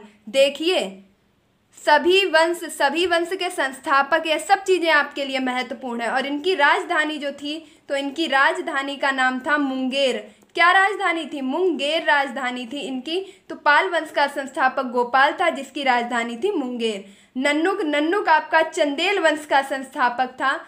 चंदेल वंश का संस्थापक था आपका नन्नुक। और इस नन्नुक की जो राजधानी थी वह आपकी थी खजुराहो में आपके चंदेल वंश के नन्नुक की राजधानी थी। और भिल्लप पंचम यह आपका यादव वंश का संस्थापक था। यादव वंश का संस्थापक था आपका। और इसकी राजधानी जो थी, इसकी राजधानी थी देवगिरी। क्या थी इसकी राजधानी? देवगिरी। तो इस प्रकार आपके ये सारे क्वेश्चन कंप्लीट हुए। अब देखते हैं अपना नेक्स्ट क्वेश्चन।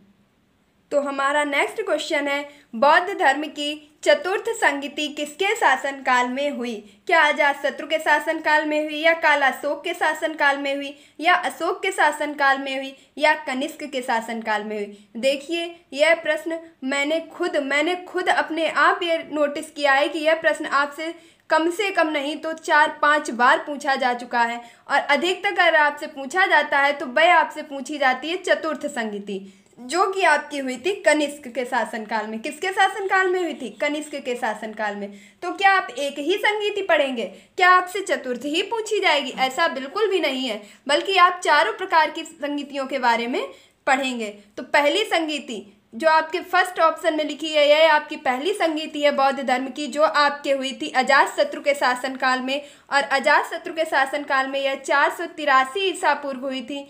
कब हुई थी? तो 483 ईसा पूर्व हुई थी। और किस स्थान पर हुई थी? तो यह आपकी राजगृह स्थान हुई थी, राजगृह नामक स्थान पर हुई थी। और इसकी अध्यक्षता जो की थी वह आपके महाकश्यप के द्वारा की गई थी। किसके द्वारा की गई थी? महाकश्यप के द्वारा की गई थी। देखिए, अति महत्वपूर्ण नोट्स की इस श्रृंखला में अगर आप पीछे छूट जाते हैं तो यकीन मानिए एक बार जो गिर जाता है, इस कंपटीशन की दुनिया में दोबारा उठना इतना आसान नहीं होता है। तो प्लीज़ पीछे मत छूटिए, वीडियो स्किप मत कीजिए, वीडियो छोड़ के मत जाइए। इस महामैराथन क्लास में आप भी अपनी एक एक आहुति जरूर दीजिए। तो पहली आपकी संगीति हुई थी 483 ईसा पूर्व राजगृह में महाकश्यप की अध्यक्षता में, जबकि दूसरी आपकी हुई थी कालाशोक के शासनकाल में। और देखिए कितना आसान है याद करना, 383 ईसा पूर्व। और यह किस स्थान पर हुई थी?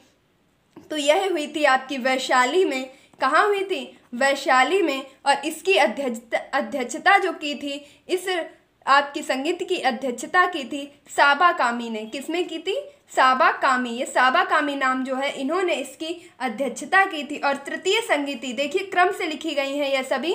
तो अजातशत्रु के शासनकाल में प्रथम, कालाशोक के शासनकाल में द्वितीय, अशोक के शासनकाल में तृतीय, और तृतीय बौद्ध संगीति आपकी हुई थी 255 ईसा पूर्व। कब हुई थी? 255 ईसा पूर्व। और यह किस स्थान पर हुई थी? तो आप सभी को पता है कि इसकी राजधानी थी पाटलिपुत्र, और पाटलिपुत्र नामक स्थान पर यह तृतीय बौद्ध संगीति हुई थी। और इसकी अध्यक्षता जिसने की थी वह थे आपके मोगलपुत्र तिस्स। देखिए भले ही नाम कठिन हो सकता है, आप मेरे साथ 2-3 बार बोलिए, जरूर याद हो जाएगा। बौद्ध धर्म की तृतीय संगीति अशोक के शासनकाल में, देखिए तृतीय से 3, और अशोक में अक्षर कितने हैं? 3 हैं।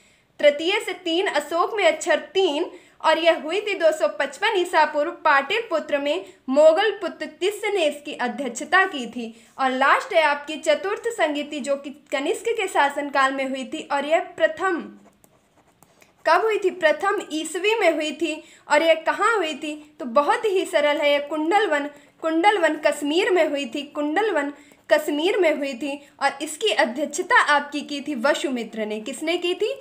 वसुमित्र ने। अगर मैं आपसे कहूँ कि आपकी संगीति से संबंधित कौन सी महत्वपूर्ण संगीतियाँ हैं, तो यकीन मानिए आपकी तृतीय और चतुर्थ संगीति अति महत्वपूर्ण है। लेकिन आपको चारों याद रखनी है। एक बार फिर से मेरे साथ। प्रथम संगीति अजातशत्रु 483 ईसा पूर्व राजगृह महाकश्यप की अध्यक्षता में। दूसरी संगीति कालाशोक 383 ईसा पूर्व वैशाली साबा कामी ने अध्यक्षता की। तृतीय संगीति अशोक के शासनकाल में 255 ईसा पूर्व पाटलिपुत्र मोगलपुत्र तिस्स ने अध्यक्षता की। और कनिष्क के शासनकाल में चतुर्थ बौद्ध संगीति, और यह प्रथम ईस्वी में हुई, जो आपकी कुंडलवन कश्मीर में वसुमित्र की अध्यक्षता में संपूर्ण हुई। आइए अब देखते हैं अपना नेक्स्ट क्वेश्चन। न्याय दर्शन के प्रवर्तक हैं, क्या पतंजलि हैं, गौतम है, कपिल है या जैमिनी है? तो प्यारे साथियों, न्याय दर्शन के आपके प्रवर्तक हैं महर्षि गौतम। देखिए आपके कुछ महत्वपूर्ण दर्शन हैं जिनसे संबंधित सभी परीक्षाओं में प्रश्न आपसे पूछ लिए जाते हैं। फिर चाहे वो आपकी यूपीएससी से संबंधित लेखपाल, पीसीएस प्री, या आपकी सुपर टेट, या आपकी टेट, जूनियर टेट, इसके अलावा आपकी पीआरटी, केवीएस, वीडियो, या आपकी पुलिस कांस्टेबल, किसी से भी संबंधित परीक्षाओं इतिहास विषय से आपके प्रश्न अवश्य पूछे जाते हैं। तो न्याय दर्शन के प्रवर्तक हैं आपके गौतम। जबकि पतंजलि आज के समय में हम सभी जानते हैं किससे संबंधित हैं? तो योग से। योग दर्शन के प्रतिपादक हैं आपके पतंजलि। और कपिल मुनि किसके संस्थापक हैं? तो आपके जो कपिल मुनि हैं इनका संबंध है सांख्य दर्शन से। किस दर्शन से? सांख्य दर्शन से इनका संबंध है। और नेक्स्ट है आपका जैमिनी। तो जैमिनी का संबंध है आपके उत्तर मीमांसा से। उत्तर मीमांसा से आपका जैमिनी का संबंध है। जबकि आपका पूर्व मीमांसा, एक और है आपका पूर्व मीमांसा। तो पूर्व मीमांसा का संबंध आपका जिनसे है वह है बादरायण। देखिए याद रखिएगा, न्याय दर्शन गौतम, योग दर्शन पतंजलि, सांख्य दर्शन कपिल, उत्तर मीमांसा जैमिनी, और पूर्व मीमांसा बादरायण। नेक्स्ट है आपका हड़प्पा सभ्यता के धौलावीरा को यूनेस्को की विश्व धरोहर सूची में शामिल किया गया, जो किस नदी पर स्थित है? प्रश्न में ही आपके 2 सवाल निकले हुए हैं। हड़प्पा सभ्यता के धौलावीरा नामक स्थान आपका किस सभ्यता से संबंधित है? तो हड़प्पा सभ्यता से संबंधित है। नेक्स्ट है आपका, इसे हाल ही में यूनेस्को की विश्व धरोहर सूची में भी शामिल किया गया है। किसमें शामिल किया गया है? यूनेस्को की विश्व धरोहर सूची में शामिल किया गया है। अब अगर जो कि शामिल किया गया है ये किस नदी पर स्थित है, तो आइए एक बार सभी को देख लेते हैं। तो सबसे पहले है आपका रावी नदी पर आपके हड़प्पा स्थित है। हड़प्पा नामक नगर जो है आपका वह रावी नदी पर स्थित है। और यह कहाँ पर है? तो यह पाकिस्तान प्लस पंजाब की सीमा पर स्थित है। पाकिस्तान और पंजाब की सीमा पर आपका हड़प्पा नामक स्थान स्थित है, जो रावी नदी से लगा हुआ है। नेक्स्ट है आपका सिंधु, और सिंधु नदी आपकी मोहनजोदड़ो और एक और स्थल है आपका चहूदड़ो। चहूदड़ो से संबंधित है आपकी सिंधु नदी। और मोहनजोदड़ो को आपका मृतकों का टीला के नाम से भी जाना जाता है। यहाँ पर लिख लीजिए मृतकों का टीला। मृतकों का टीला के नाम से आपका जान मोहनजोदड़ो किसे कहा जाता है? मोहनजोदड़ो, इसे कहा जाता है आपका मृतकों का टीला। और आपका जो ये घग्गर नदी है, घग्गर नदी, तो इस घग्गर नदी पर जो आपका स्थित है वह है आपका कालीबंगन। क्या है आपका? कालीबंगन। तो कालीबंगन आपका घग्गर नदी पर स्थित है, जिसका अर्थ होता है काली चूड़ियाँ। यहाँ से आपके नक्काशीदार ईंटें और आपकी क्या मिली हैं? युग्म समाधियाँ मिली हैं आपकी कालीबंगन से। और नक्काशीदार ईंटों का साक्ष्य भी आपका कालीबंगन से मिला है। और जो कहाँ स्थित है? आपका घग्गर नदी के किनारे स्थित है। और ये कहाँ पर, स्थान कहाँ पर है? तो ये आपका राजस्थान में है। कहाँ पर है? राजस्थान में है। नेक्स्ट है आपका लूनी। तो लूनी नदी जो है इसके किनारे आपका स्थित है धौलावीरा। और यही आपके क्वेश्चन का सही आंसर है। तो धौलावीरा जो आपका है, ये जो यूनेस्को की विश्व धरोहर सूची में शामिल किया गया है, यह आपका लूनी नदी के किनारे स्थित है। और हड़प्पा रावी नदी के किनारे, मोहनजोदड़ो चहूदड़ो सिंधु नदी के किनारे, कालीबंगन घग्गर नदी के किनारे। और यहीं पर कुछ महत्वपूर्ण हैं, उनके बारे में भी आप जान लीजिए। जैसे कि आपका है रोपण। तो रोपण स्थान जो है आपका, ये आपका सतलज नदी के किनारे है। किसके किनारे है? सतलज नदी के किनारे है। और ये आपका सतलज नदी कहाँ पर स्थित है? तो ये रोपण आपका पंजाब में स्थित है। कहाँ पर स्थित है? पंजाब में। फिर है आपका लोथल। लोथल आपका, ये आपका स्थित है भोगवा नदी पर। भोगवा नदी पर। और ये स्थान जो है यह है आपका गुजरात। कहाँ पर है? गुजरात में है। तो प्यारे साथियों, इस प्रकार से कौन से सिंधु घाटी सभ्यता के हड़प्पाकालीन स्थल किस नदी के किनारे स्थित है, इसके बारे में इस प्रश्न से हमें पूरी जानकारी प्राप्त हो चुकी है। आइए देखते हैं अपना नेक्स्ट क्वेश्चन। तो नेक्स्ट क्वेश्चन है, ऋग्वेद का उपवेद है। मीन्स मैंने आपको सबसे फर्स्ट इस मैराथन का क्वेश्चन करवाया था, वह था कि वेद कितने हैं। तो वेद हैं आपके 4, ऋग्वेद, यजुर्वेद, सामवेद और अथर्ववेद। ऋग्वेद जो इसका उपवेद है उसका नाम है आपका आयुर्वेद। क्या नाम है? आयुर्वेद। देखिए ये सभी आपसे पूछे हुए प्रश्न हैं। ऋग्वेद का आपका जो उपवेद है इसे आयुर्वेद के नाम से भी जाना जाता है। और आपका जो इसका पाठ करने वाले होते हैं इन्हें आपका होत्रा कहा जाता है। अभी आपको पहले भी बताया था, एक बार फिर बता दे रही हूँ। होत्रा कहा जाता है। शिल्पवेद, पहला आपका जो ऑप्शन था वह था शिल्पवेद। तो शिल्पवेद आपका कहा जाता है अथर्ववेद को। किसे कहा जाता है? अथर्ववेद को। अथर्ववेद से संबंधित है आपका जादू, टोना, साप, वशीकरण, इन सब चीज़ों से संबंधित है आपका शिल्पवेद। और इसका एकमात्र ब्राह्मण ग्रंथ है जिसे हम ब्राह्मण ग्रंथ कहते हैं। यह गद्य में लिखे गए हैं। किस में लिखे गए हैं? गद्य में लिखे गए हैं। और इसका नाम है गोपथ। आपसे ये पूछा भी जा चुका है, गोपथ ब्राह्मण का संबंध किस वेद से है? तो अथर्ववेद से है। धनुर्वेद, धनुर्वेद किस वेद का उपवेद है?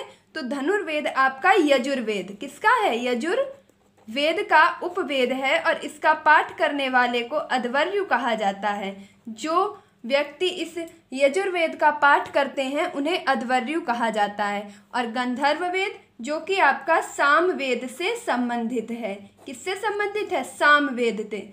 सामवेद में इसे गद्य एवं पद्य वाला वेद भी कहा जाता है। गद्य एवं इसे जो है आपका गायन का वेद कहा जाता है। किसका कहा जाता है? गायन का। भारतीय संगीत का जनक आपका सामवेद कहलाता है। और इससे संबंधित एक प्रश्न है कि इसका पाठ करने वाले को हम उद्गाता कहते हैं। और चारों वेदों के सम्मिलित रूप को हम क्या कहते हैं? संहिता कहते हैं। चारों वेदों के सम्मिलित रूप को संहिता कहते हैं। आइए अब देखते हैं अपना नेक्स्ट क्वेश्चन। तो नेक्स्ट क्वेश्चन है आपसे कि निम्न में से वेदांग का भाग नहीं है। तो वेदांग का भाग क्या नहीं है? शिक्षा, कल्प, निरुक्त, श्रृंगार, इनमें से कौन सा ऐसा भाग है जो वेदांग के अंतर्गत नहीं आता है? तो प्यारे साथियों, सबसे पहले तो हम एक चीज़ ये समझ लेते हैं कि वेदांग कितने हैं। तो कुल वेदांग जो हैं, कुल वेदांगों की संख्या है आपकी 6। कितनी है? 6, जिसमें से आपके हैं शिक्षा, कल्प, निरुक्त, व्याकरण,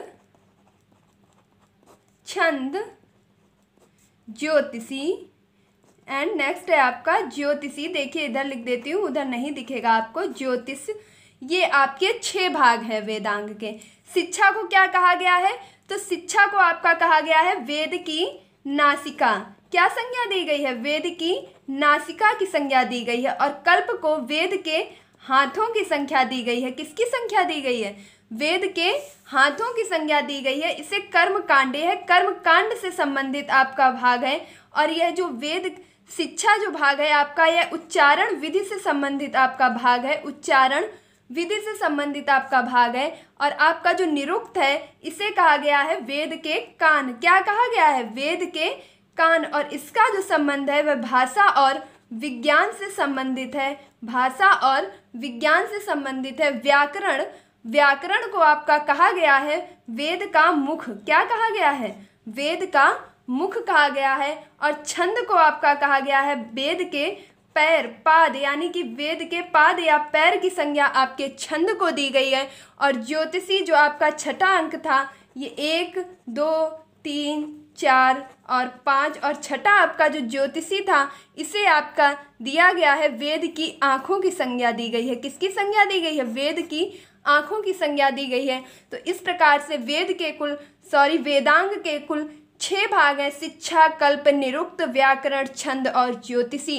देखिए इस प्रकार से आपको बताने का एक ही तात्पर्य है कि अगर आपको 6 के 6 भाग याद हैं, तो आपसे अगर पूछा जाएगा कि इनमें से कौन सा भाग नहीं है, तो आप आसानी से बता पाएंगे कि शिक्षा है, कल्प है, निरुक्त है। आपका श्रृंगार जैसा कोई भी वेदांग का भाग नहीं है। तो प्यारे साथियों, ये था वेदांग से संबंधित एक महत्वपूर्ण प्रश्न। अब देखते हैं अपना नेक्स्ट क्वेश्चन है हमारा कि ऋग्वैदिक काल में चिनाब नदी को किस नाम से जाना जाता था? तो ऋग्वैदिक काल में जो प्रमुख नदियां थीं, उनके जो अभी वर्तमान में नाम है, उनसे आपके पुराने नाम अलग हुआ करते थे। तो जिस प्रकार आपकी चिनाब नदी को क्या कहा जाता था? क्या विपाशा या वितस्ता या अस्किनी या परुषणी? तो आइए एक बार हम इन सभी को देख लेते हैं। तो विपाशा आपका कहा जाता था वर्तमान में व्यास नदी को। तो व्यास नदी को आपका ऋग्वैदिक काल में विपाशा के नाम से जाना जाता था। नेक्स्ट है आपका वितस्ता, और वितस्ता आपका कहा जाता था झेलम नदी को। किसे कहा जाता था? झेलम नदी को। नेक्स्ट है आपका अस्कनी, और अस्कनी ही आपके प्रश्न का सही जवाब है, क्योंकि चिनाब नदी को आपका अस्कनी के नाम से जाना जाता था। नेक्स्ट है आपका परुषणी, तो परुषणी आपका रावी नदी को परुषणी के नाम से जाना जाता था। देखिए सभी को एक बार फिर से मेरे साथ रिवाइज कीजिए। व्यास विपाशा, पासा व्यासा, पासा व्यासा, एक बार बोलिए। विपाशा व्यास नदी, वितस्ता झेलम नदी, अस्किनी चिनाब नदी और परुषणी रावी नदी। और एक आपकी मोस्ट इम्पॉर्टेंट है, उसे भी आप लिख लीजिएगा, सतुद्री। सतुद्री किसे कहा जाता था? तो सतुद्री आपका कहा जाता था सतलज नदी को। किसे कहा जाता था? सतलज नदी को। नेक्स्ट है आपका हिजरी संवत प्रारंभ किया गया। हिजरी संवत कब प्रारंभ किया गया? तो आइए देखते हैं कि ये हिजरी संवत जो है ये कब प्रारंभ किया गया था। तो हम सभी जानते हैं कि मुस्लिम धर्म से संबंधित है हमारा हिजरी संवत। और हिजरी संवत हमारा क्या 78 ईसा पूर्व, 622 ईसा पूर्व या 57 ईसा पूर्व या 510 ईसा पूर्व? तो एक बार सभी ऑप्शंस को देखते हैं। तो सबसे पहले है हमारा 78 ईसा पूर्व। तो 78 ईसा पूर्व हमारा शक संवत है। कौन सा है? शक संवत। और इसके प्रारंभकर्ता जो हैं वह हैं आपके कनिष्क। कौन है? कनिष्क के द्वारा इस शक संवत को 78 ईसा पूर्व शुरू किया गया था। जिसे भारत सरकार द्वारा यह प्रश्न भी आपका पूछा हुआ है, ध्यान दीजिएगा, भारत सरकार द्वारा 22 मार्च 1957 को अपनाया गया था। तो 78 ईसा पूर्व जो शक संवत था वह आपका भारत सरकार द्वारा 22 मार्च 1957 को अपनाया गया था, जो कनिष्क के द्वारा प्रारंभ किया गया था। नेक्स्ट है आपका 622 ईसा पूर्व, हिजरी संवत का प्रारंभ आपका 622 ईसा पूर्व किया गया था। यही आपके प्रश्न का सही उत्तर है कि हिजरी संवत का प्रारंभ आपका 622 ईसा पूर्व किया गया था। नेक्स्ट है आपका 58 ईसा पूर्व, शायद यहाँ पे कुछ मिसप्रिंट है, यहाँ पे 57 या 58, एक सेकेंड देखिए, यहाँ पर आपका होगा 58 ईसा पूर्व। क्या होगा? 58 ईसा पूर्व। और 58 ईसा पूर्व आपके विक्रमादित्य के द्वारा एक संवत शुरू किया गया था, जिसे कहा गया था विक्रम संवत। क्या कहा गया था? विक्रम संवत। तो शक संवत कब प्रारंभ किया गया? 78 ईसा पूर्व। और आपका विक्रम संवत कब प्रारंभ किया गया? तो 58 ईसा पूर्व। जबकि आपका 510 ईसा पूर्व या 510 ईस्वी में आपका भानुगुप्त का देखिए, ये क्वेश्चन लगभग तीसरी चौथी बार आ रहा होगा, बेहतर होगा कि आप मेरे साथ फिर से आंसर कीजिए। भानुगुप्त द्वारा एरण अभिलेख से सती प्रथा का प्रथम लिखित प्रमाण आपका प्राप्त होता है 510 ईस्वी में भानुगुप्त के एरण अभिलेख से। नेक्स्ट क्वेश्चन है आपका, नालंदा विश्वविद्यालय की स्थापना किसके द्वारा की गई? क्या धर्मपाल के द्वारा या नरसिंहवर्मन प्रथम के द्वारा या अलेक्जेंडर कनिंघम के द्वारा या कुमारगुप्त के द्वारा? देखिए, यहाँ प्रयास यही किया गया है कि आपके प्राचीन इतिहास से बनने वाले सभी प्रश्न इंक्लूड हों। अगर कोई प्रश्न छूट जाता है तो आप परेशान नहीं होंगे, आपको महत्वपूर्ण प्रश्नोत्तरी के माध्यम से वह टॉपिक वाइज कराए जाते रहेंगे। बाकी इस मैराथन में ऐसा कोई भी प्रश्न नहीं छोड़ा गया है जो आपकी प्रतियोगी परीक्षा की दृष्टि से प्राचीन इतिहास का प्रश्न हो और महत्वपूर्ण की दृष्टि से छूट जाए। तो आपका नालंदा विश्वविद्यालय की स्थापना की है कुमारगुप्त ने। किसने की है? कुमारगुप्त ने। देखिए, हम आपका समय व्यर्थ ना करते हुए सीधा आंसर बता रहे हैं कि नालंदा विश्वविद्यालय की स्थापना कुमारगुप्त के द्वारा की गई है। लेकिन अब आपका पहला ऑप्शन है धर्मपाल, क्योंकि ये पाल वंश के शासक थे। पाल वंश के यह एक शासक थे धर्मपाल, क्योंकि पाल वंश की स्थापना आपके गोपाल ने की थी, जिनकी राजधानी मुंगेर थी, और उसी के एक प्रतापी शासक थे धर्मपाल। और इन धर्मपाल के द्वारा ही आपके विक्रमशिला विश्वविद्यालय की स्थापना की गई थी। किसकी की गई थी? विक्रमशिला विश्वविद्यालय की स्थापना आपके की गई थी धर्मपाल के द्वारा। नरसिंहवर्मन प्रथम, और नरसिंहवर्मन प्रथम के द्वारा आपके रथ मंदिर, जिन्हें आप एकासम रथ मंदिर या हम महाबलीपुरम का मंदिर के नाम से भी जानते हैं, उसकी स्थापना आपके नरसिंहवर्मन प्रथम के द्वारा की गई थी। अलेक्जेंडर कनिंघम को आपके पुरातत्व के पिता के रूप में जाना जाता है। पुरातत्व के पिता के रूप में किसे जाना जाता है? तो अलेक्जेंडर कनिंघम को। मोस्ट इंपॉर्टेंट क्वेश्चन है। देखिए, मैं अगर कह रही हूँ कि मोस्ट इंपॉर्टेंट है, मीन्स है। अलेक्जेंडर कनिंघम को पुरातत्व के पिता के रूप में जाना जाता है। आइए देखते हैं अपना नेक्स्ट क्वेश्चन। और नेक्स्ट क्वेश्चन है, 16 महाजनपदों का वर्णन किसमें मिलता है? यह प्रश्न आपसे कई परीक्षाओं में पूछा भी जा चुका है। क्या कल्पसूत्र में मिलता है, अंगुत्तर निकाय में मिलता है, या कल्पसूत्र और अंगुत्तर निकाय इन दोनों में मिलता है, या इनमें में से किसी में नहीं मिलता है? तो आइए देख लेते हैं। कल्पसूत्र, इसकी रचना आपके भद्रबाहु द्वारा की गई थी, और इसमें आपकी जैन तीर्थकारों की जीवनी और उनसे संबंधित विषयों की जानकारी प्राप्त होती है। और इसमें आपके साथ ही साथ 16 महाजनपदों का भी वर्णन प्राप्त होता है। नेक्स्ट है आपका अंगुत्तर निकाय, क्योंकि अंगुत्तर निकाय आपका बौद्ध धर्म से संबंधित है। किससे संबंधित है? बौद्ध धर्म से संबंधित है, और इसमें भी आपके 16 महाजनपदों का वर्णन प्राप्त होता है। तो इस प्रकार आपका जो सही आंसर होगा वह हो जाएगा ए और बी दोनों। देखिए मैंने ये दोनों इसलिए यहाँ पर रखे हैं क्योंकि आपसे मोस्टली परीक्षा में अंगुत्तर निकाय पूछा जाता है।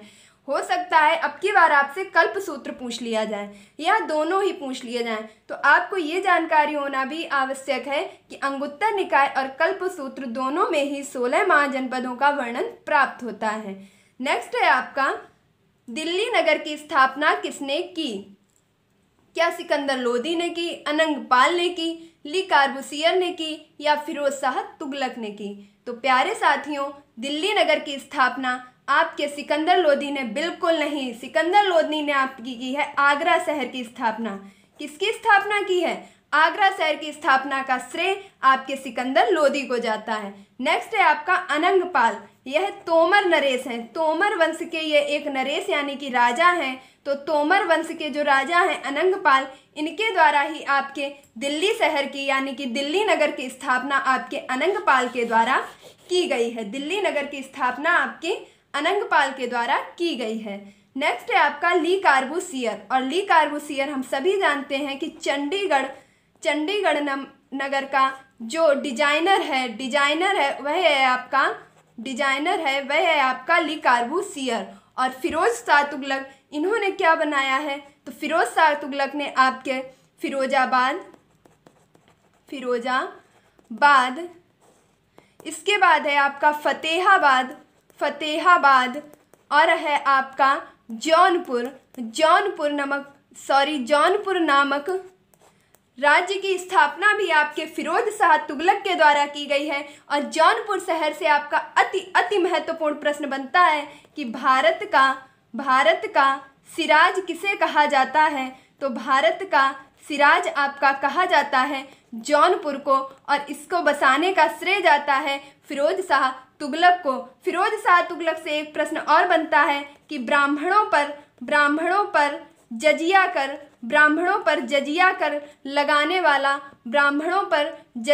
लगाने वाला एकमात्र मुस्लिम शासक कौन था? तो ब्राह्मणों पर जजिया कर जिसने सर्वप्रथम लगाया था वह आपके फिरोज शाह तुगलक थे। तो इस प्रकार प्यारे साथियों, इतिहास की इस महामैराथन में प्राचीन इतिहास के सभी प्रश्नों को सम्मिलित करके आपकी यह इतिहास की महामैराथन पूर्ण होती है। उम्मीद करती हूँ कि आप सभी इस महामैराथन के महायज्ञ में अपनी एक एक आहुति संपूर्ण श्रद्धा भाव से जरूर देंगे, क्योंकि आपकी एक एक आहुति आपके एक प्रश्न को आपकी परीक्षा की दृष्टि से मजबूत कर रही है। और मैं ये उम्मीद करती हूँ कि अगर आपको मेरा यह प्रयास, मेरे द्वारा की गई ये मेहनत अपनी परीक्षा की दृष्टि से 1% भी महत्वपूर्ण लगती है, तो प्लीज़ मेरे इस वीडियो को ज़्यादा से ज़्यादा शेयर कीजिए, उन ज़रूरतमंदों तक पहुँचाइए जिन्हें इतिहास से डर लगता है, उन तक पहुँचाइए जिनका हाल ही में परीक्षा लगी हुई है और इतिहास से उनके प्रश्न बन सकते हैं। देखिए, इसी प्रकार मैं कोशिश करती रहूँगी कि एक एक करके आपको सभी विषय की मैराथन प्रोवाइड कराती रहूँ। और जो 2 दिन का गैप हुआ है उसके लिए आप मुझे क्षमा कीजिए। मेरा शारीरिक स्वास्थ्य ठीक ना होने के कारण मैंने 1-2 दिन कोई भी वीडियो रिकॉर्ड नहीं कर पाया। उम्मीद करती हूँ कि आगे से कोई भी ऐसा गैप नहीं मिलेगा।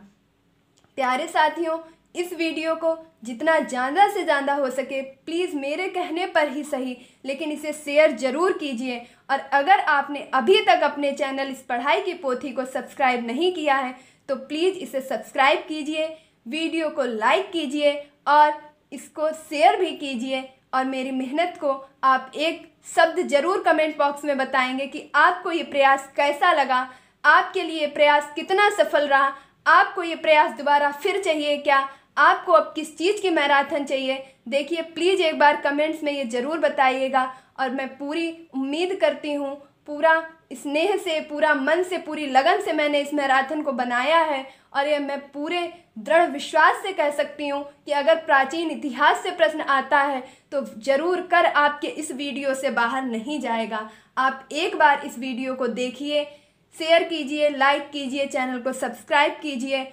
और अगर चीज़ें नहीं याद हुई हैं, नहीं समझ में आई हैं, तो 1 बार, 2 बार, 3 बार, जितना ज़्यादा से ज़्यादा हो सके इस वीडियो को रिवाइज कर करके देखते रहिए। तो प्यारे साथियों, ये थी हमारी आज की इतिहास की महत्वपूर्ण मैराथन। उम्मीद करती हूँ कि आप इसी तरह अपना भरोसा, अपना विश्वास इस प्लेटफॉर्म के प्रति बनाए रखेंगे और इस वीडियो को ज़्यादा से ज़्यादा शेयर करेंगे। अगर किसी प्रकार की कुछ गलती रह गई हो तो उसके लिए क्षमा करें और मिलते हैं अपने नेक्स्ट वीडियो में। और तब तक के लिए पढ़ें, पढ़ाएं, चैन बनाएं। आप पढ़ें, शेयर करें, किसी और को पढ़ाएं और इसी तरह पढ़ते पढ़ाते चैन बनाते रहें। और हमेशा की तरह खुश रहिए, मस्त रहिए और पढ़ाई में निरंतरता बनाए रखिए। धन्यवाद।